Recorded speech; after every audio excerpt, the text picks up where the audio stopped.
गुरुर्ब्रह्मा गुरुर्विष्णुः गुरुर्देवो महेश्वरः गुरुसाक्षात् परब्रह्म तस्मै శ్రీ గురవే నమః. ప్రియాత్మ బంధువులారా, పరమ పూజ్యులు శ్రీ శ్రీ శ్రీ సద్గురు శాంతానంద స్వాముల వారి దివ్య పాదపద్మములకు శిరష్టాంగ దండ ప్రణామాలు అర్పిస్తూ, శ్రీ మాతా జగజ్జనని ఈశ్వరీ దేవి పాదపద్మములకు శిరష్టాంగ దండ ప్రణామాలు అర్పిస్తూ, శ్రీ విరాట్ పోతులూరు వీర బ్రహ్మేంద్ర స్వాముల వారి దివ్య పాదపద్మములకు శిరష్టాంగ దండ ప్రణామాలు అర్పిస్తూ, ఈరోజు శ్రీమద్ భగవద్గీతలో 6వ అధ్యాయంలో ఆత్మ సంయమ యోగంలో 15-16 శ్లోకాలు తెలుసుకోవటానికి ప్రయత్నం చేద్దాం.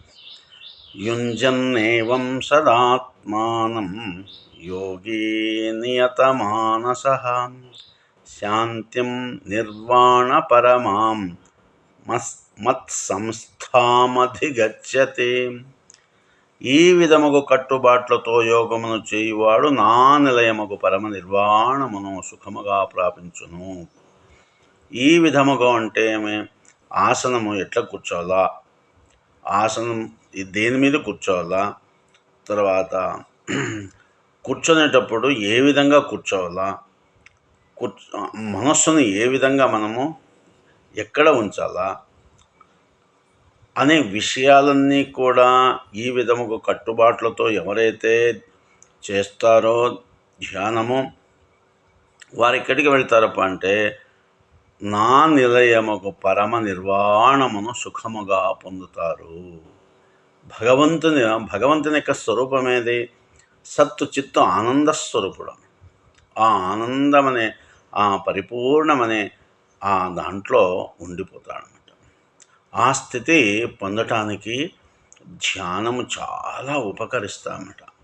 అసలు ప్రతి సాధకుడు కూడా రోజు తప్పనిసరిగా ధ్యానం చేసే తీరాలి.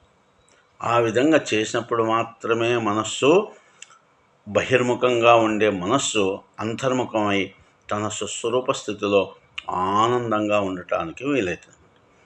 ఆ విధంగా చేయాలి. కానీ ఊరికే నేను ధ్యానం చేస్తానని చెప్పేసి 10 నిమిషాలు 10 నిమిషాలు లేదంటే గంటల తరబడి మనస్సును బహిర్ముఖంగా పంపించేసి అది ఎక్కడో తిరుగుతూ ఉంటామట.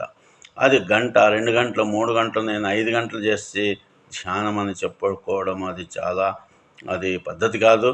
కాబట్టి నీవు చక్కగా ఇక్కడ మనకు భగవద్గీతలో ఈ యొక్క 6వ అధ్యాయంలో ఏం చెప్పారని చెప్పేసి చక్కగా మనం అధ్యయనం చేసి దాన్ని పాటించినప్పుడు మాత్రమే మనస్సు మనకు స్వాధీనమవుతుంది తప్ప ఇంకోటేం కాదు. ఆ విధంగా ఇంకా చెప్తున్నాడు స్వామి, నాత్యస్నతస్థు యోగోస్థి నచైకాంత మనస్నతః నచాతి స్వప్నశీలస్య జాగ్రత్తో నైవ చార్జున. అతిగా తిని ఎగబోయువానికి, ఆస్తులు పస్తులతో వటించువానికి, మితిమీరి నిద్రపోవానికి, అమితముగా మేల్కొనవానికి యోగము ఫలించదు. వాటికి ఏమి అర్హత ఉండాలా, ఏమి యోగ్యత ఉండాలా, అధికారి ఎవరొప్ప అంటే ఈ లక్షణాలన్నీ ఉండకూడదు. ఎలా అతిగా తిని బాగుందని చెప్పేసి చక్కగా కడుపు నిండగా తిన్నామనుకో, ధ్యానానికి కూర్చుంటే ఏమొస్తుంది? నిద్ర వచ్చేస్తుంది.